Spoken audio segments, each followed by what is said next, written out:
ريم معاكم في متابعة المسلسل السوري اللبناني الثمن.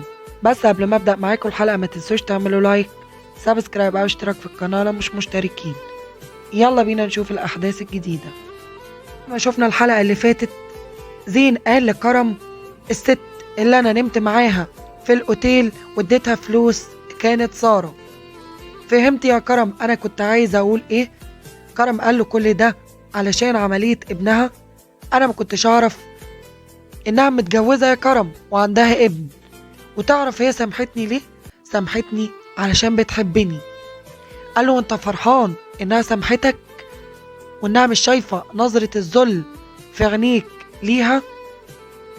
قال له ابعد عنها يا كرم، ولو عايزها كل ما هتبص في عينيها مش هتشوف غيري. كرم طرد زين، قعد في حالة انهيار، بدأت حالته تسوء، وبعدين وقع في الأرض. نديم جه علشان يشوفه، لقاه واقع في الأرض، قرر ينقله للمستشفى، وبعدين اتصل بهالة. روح بيته وكان متضايق جدا بعد اعترافه لكرم انه عمل كده مع سارة، وبقى مش عارف يعمل ايه وخايف ان كرم يواجه سارة او يقول لها على السر اللي قاله له زين. تيمة في حالة صعبة جدا، وبعد زعل طويل قررت انها تروح لسارة وتواجهها باللي قالته مية عليها. بتقول معقول سارة تكون خبت عليا حاجة زي كده؟ انها على علاقة بكرم وكل اللي في الشركة كانوا بيتكلموا عن الموضوع، انا اخر من يعلم. لما وصلت عند سارة بتقول لها مية قالت لي ان انت على علاقة بكرم، وان زين عرف شافكوا مع بعض، ولما شافكوا قرر انه يواجه كرم وكان متعصب جدا. سارة بتقول لها انت بتقولي ايه يا تيمة؟ قالت لها سارة انا وثقت فيكي، مش قادرة اتخيل انك تعملي معايا حاجة زي كده. انا عمري ما هصدقك في حياتي تاني، اعز صديقة ليا بتكذب عليا. ولما انت بتقابلي كرم ما قلتليش ليه؟ ولما تعرفي مكانه ما قلتليش ليه؟ جت تفهمها سارة لكن مشيت تيمة وهي منهارة. أمينة بتقول لسارة معقول تسكتي؟ لازم تقولي لها الحقيقة، تقولي لها على حقيقة مرض كرم.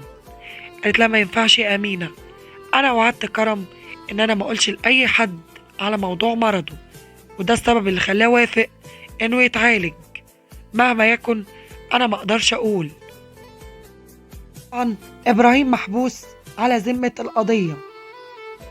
أثناء التحقيق كان ندمان ويفكر إن اللي عمل معاه كده فراس هو اللي ورطه بعد ما سلمه كل حاجة وصله للسجن، ما كانش قد المسؤولية.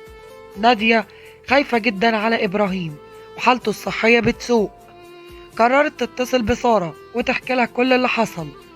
قالت لها ازاي لما حصل كده يا طنط نادية ما قلتليش؟ انا هاجي عندك على طول. قاعد مع نور وبيقول لها انا ما توقعتش ان بابا يحصل فيه كده بسببي، انا رحت وقلت لهم خدوني مكانه، لكن الموضوع بقى صعب جدا، والمحامي مش قادر يوصف ان هو لو ما مسكوش الناس اللي جابوا الكونتينر دول هنا ممكن بابا ياخد فيها سجن طويل.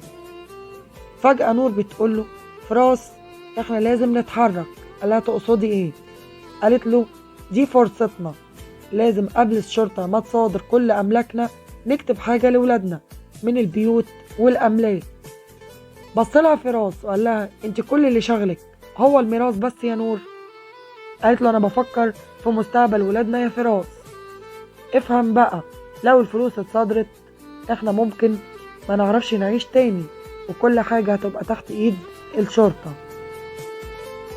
كده تكون انتهت احداث الحلقة دي، كانت اهم احداث الحلقة 69. واول ما تنزل الحلقة الجاية اوعدكم ان انا انزلها لكم بالتفصيل. من فضلكم لو عجبتكم الحلقة ما تنسوش تعملوا لايك، سبسكرايب او اشتراك في القناة لو مش مشتركين. شكرا ليكم على المتابعة يا غاليين.